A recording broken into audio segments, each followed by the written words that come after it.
Je vous montre un personnage plus puissant que Goku tous les jours, et aujourd'hui je vais vous présenter Anti-Spiral. Merci de me faire du contenu tous les jours, frérot. Goku tabasse Anti-Spiral et il n'y a même pas débat. Anti-Spiral fait partie de mes personnages préférés, qui vient d'un de mes animés préférés, Gurren Lagann. Mais des fois il faut être objectif. Anti-Spiral c'est un peu une petite fraude. Ça c'est l'univers de DBZ, et ça c'est Anti-Spiral. C'est faux et ça montre que vous n'avez pas compris le personnage Anti-Spiral et ses pouvoirs. Anti-Spiral c'est une civilisation tout entière qui a fusionné en un seul être pour bloquer l'évolution et l'énergie de la spirale. Il a créé son propre univers avec ses propres dimensions.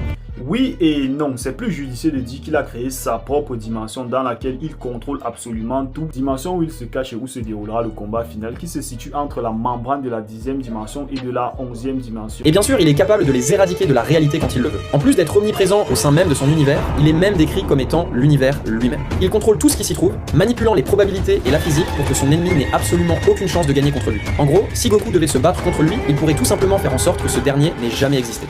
C'est faux, Anti-Spiral n'affecte pas les personnes rétroactivement, il ne réécrit pas l'histoire et il ne supprime pas l'existence passée. Tous ces axes ne marchent uniquement que dans sa dimension, la neutralisation, les illusions et la manipulation des formes et de l'échelle. Hors de sa dimension, il ne contrôle plus aucune règle, on l'a bien vu avec Simon, et même dans sa dimension, tu peux le battre si ta volonté est supérieure à son anti-volonté. En appliquant la verse équalisation, le ki dans Dragon Ball devient l'énergie de la spirale et la volonté de Goku écrase celle de Simon et d'Anti-Spiral.